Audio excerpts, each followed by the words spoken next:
increase and decrease of ratio.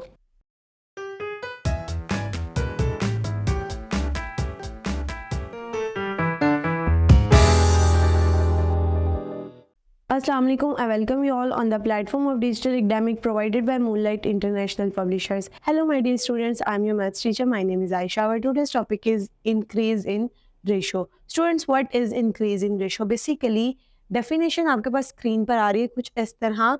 If the ratio of new quantity to an old quantity can be expressed as an improper fraction, then the new quantity is greater than the old quantity.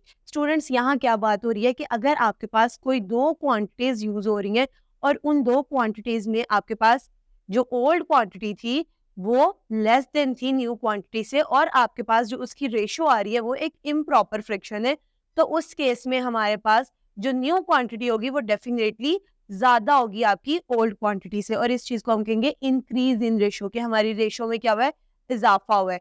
Students, now we have an example. They said increase 20 in the ratio 3:2. आपके पास एक improper fraction दी गई है, इसमें increase कितना हुआ है, 20 का increase हुआ है. अब आपने क्या करना है, आपने बेसिकली कितनी वैल्यू इंक्रीज हुई है वो फाइंड आउट करनी है. अब हमने क्या करना है, हमने इसको स्टार्ट करना है. And increase in the ratio 3:2 implies that new quantity ratio old quantity is equals to 3:2. New quantity students basically आप लोगों ने फाइंड आउट करनी है.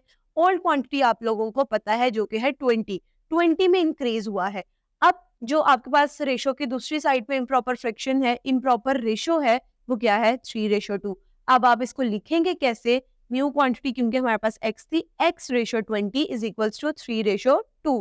अब इस रेशो को आपने फ्रैक्शन में कन्वर्ट करना है, तो ये कन्वर्ट हो जाएगी x/20 इज इक्वल्स टू 3/2. क्योंकि 20 हमारे पास फ्रैक्शन के नीचे आ रहा है तो हम क्या करेंगे, उसको दूसरी तरफ जाके मल्टीप्लाई करवा देंगे. अब ये स्टेटमेंट क्या बन जाएगी, x is equals to 3/2 multiply by 20.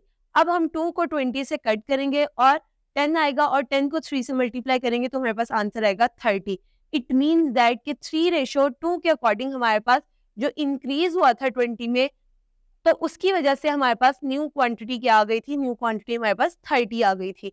Now students, come to the decrease in ratio. Ratio में डिक्रीज कब होता है, रेशो में डिक्रीज होता है जब आपके पास फ्रैक्शन यानी कि रेशो प्रॉपर हो, और उसमें डिक्रीज जब होगा आपके पास, तो आपके पास हमेशा वैल्यू न्यू क्वांटिटी की उससे लेस देन आएगी देन द ओल्ड क्वांटिटी. और इसको एक्सप्रेस कुछ इस तरह करेंगे हम. स्क्रीन पर आपके पास एक एग्जांपल आ रही है. दे said decrease 32 in the ratio 3:4. आपके पास 3:4 एक रेशो थी और ओल्ड क्वांटिटी आपके पास थी 32, उसमें आपने डिक्रीज फाइंड आउट करना है, यानी कि 32 के अंदर 3:4 के अकॉर्डिंग कितना डिक्रीज हुआ है ये आप लोगों ने फाइंड आउट करना है.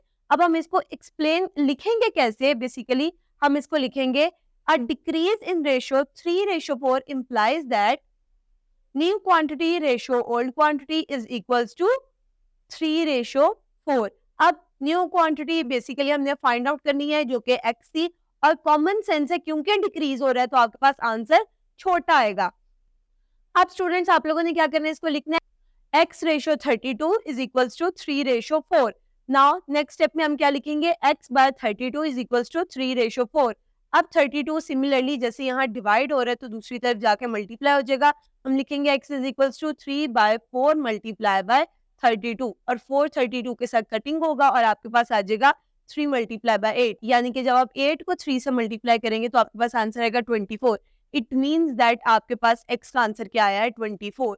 सो स्टूडेंट्स, यहाँ हमें पता चला है कि हमारे पास ओल्ड क्वांटिटी ग्रेटर थी देन द न्यू क्वांटिटी. इसका मतलब है कि रेशो में डिक्रीज हुआ है. अगर आपके पास प्रॉपर फ्रैक्शन हो तो हमारे पास क्वांटिटी हमेशा डिक्रीज होती है, और अगर आपके पास इम्प्रॉपर फ्रैक्शन हो तो क्वांटिटी हमेशा आपके पास इंक्रीज होती है. Now students, come to the exercise 5.1. 5.1 के क्वेश्चन नंबर 3 में they said decrease 15 in the ratio of 3:5. Students, देखने में पता चल रहा है 3:5 ये एक आपके पास प्रॉपर फ्रैक्शन है, तो डेफिनेटली न्यू क्वांटिटी जो आएगी, न्यू अमाउंट आएगी, वो ओल्ड से कम होगी. तो हम इसको लिखेंगे कैसे, a decrease in ratio 3:5 implies that new quantity ratio old quantity is equals to 3:5. Now new quantity हमारे पास क्या थी, x, old quantity हमारे पास क्या है, 15. x ratio 15 is equals to 3:5. अब हम इसको कैसे लिखेंगे, x/15 इज इक्वल्स टू 3/5। अब जो 15 है हमारे पास, क्योंकि वो x के साथ डिवाइड हो रहा है तो वो इक्वल के दूसरी तरफ जाके मल्टीप्लाई हो जाएगा, तो हम इसको लिखेंगे x is equals to 3/5 multiply by 15।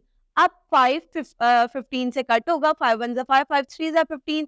नाउ x is equals to 3 multiply by 3, so x is equals to 9। Students यहाँ से क्लियरली आप देख सकते हैं कि आपके पास जो ओल्ड क्वांटिटी थी वो ग्रेटर थी, दैट इज 15, और जो न्यू क्वांटिटी आपके पास आई है वो लेस है, दैट इज 9।